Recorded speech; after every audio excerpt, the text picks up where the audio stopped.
Apabila kita melihat ke dalam sejarah perjalanan bangsa, ada masa ketika rakyat Indonesia merasa sangat bangga dan percaya kepada para pemimpinnya, termasuk kepada para penegak hukumnya.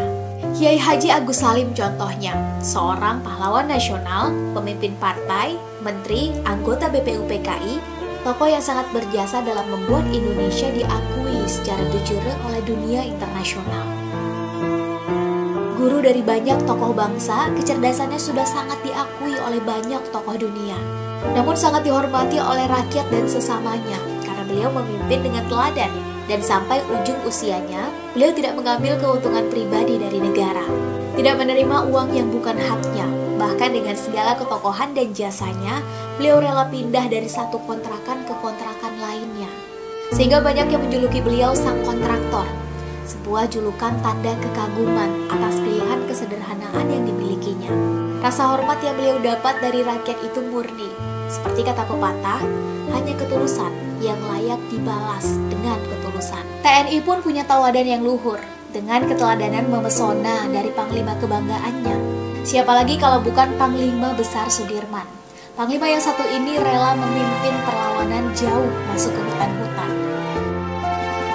Mengobarkan semangat perlawanan ke seluruh Nusantara daripada memilih pengobatan paru-parunya di tengah kota. Kenapa? Karena beliau tahu kemerdekaan Republik jauh lebih berharga daripada kesehatannya. Karena beliau tahu kemerdekaan negaranya jauh lebih berharga dari nyawanya. Karena beliau tahu semangat perlawanan di seluruh Republik akan ikut bergelora seiring jalan perjuangan yang dipilihnya.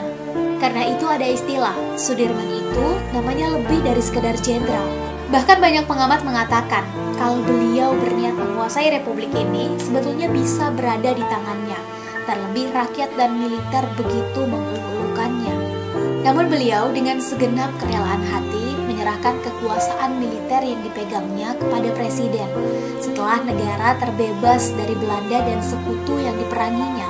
Dan meninggal tidak lama setelahnya karena penyakit paru-paru yang selama ini beliau tunda pengobatannya demi bisa memimpin perjuangan pasukannya. Meninggal tanpa melihat lebih lama negeri yang beliau perjuangkan kemerdekaannya dengan tebusan nyawanya. Kepolisian pun punya ikon suri tauladan mulia dari Kapolri legendaris Bapak Jenderal Sugeng Imam Santoso. Jenderal bintang 4 yang terkenal amanah, anti praktik KKN, berdedikasi, tidak tebang pilih, hidup membaur, tegas namun penuh kasih sayang, dan berani hidup sederhana dengan hanya memakan yang datang murni dari gajinya. Bahkan diceritakan ketika pensiun beliau tidak memiliki rumah dan mobil karena selama menjabat beliau tidak menerima uang yang bukan haknya. Beliau baru terpaksa memiliki dua hal itu ketika harus menerimanya dari patungan rekan-rekan dan institusinya sebagai penghargaan atas jasa-jasanya. Padahal kalau beliau berniat mendapatkannya dari awal, tentu sebagai Kapolri beliau memiliki 1001 cara untuk mendapatkannya. Kejaksaan pun punya ikon suri tauladan mumpuni dari Baharudin Lopa. Sang Jaksa Agung yang terkenal karena komitmen anti suap, anti KKN, berdedikasi tinggi, tidak bisa dibeli, dan konsisten dalam melaksanakan tugas dan wewenangnya. Kehakiman dan lembaga-lembaga lain pun pasti memiliki ikonnya masing-masing.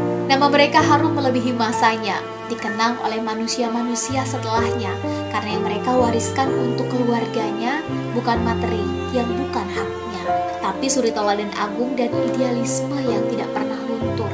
Sebuah jalan pengabdian terhadap Tuhan dan kemanusiaan, bukan jalan untuk memperkaya diri dengan cara-cara yang tak diperbolehkan. Mungkin kita aneh, kenapa mereka tidak memperkaya diri saja selama masih punya jabatan? Kenapa tidak memalsukan saja nilai LHKPN seperti yang umumnya koruptor lakukan? Kenapa tidak simpan saja harta negara itu di sanak saudara dan kenalan sebagai langkah pengelabuan? Apakah mereka tidak ingin meninggalkan keturunan dengan kondisi ekonomi yang berkecukupan? Namun semua itu tidak mereka lakukan. Mereka setia dengan janjinya kepada negara yang sudah diikrarkan dengan penuh keseriusan. Mereka memilih jalan hening pengabdian karena mereka sadar betul mengabdi kepada negara adalah jalan kehormatan yang tidak bisa didolarkan dan dirupiahkan untuk sekedar memenuhi isi tabungan. Alangkah indahnya apabila seluruh pejabat negara berlaku demikian. Karena tentu kejayaan bangsa tidak akan lagi hanya sekedar jadi khayalan dan angan-angan, melainkan bisa jadi kenyataan. Bukan begitu teman-teman?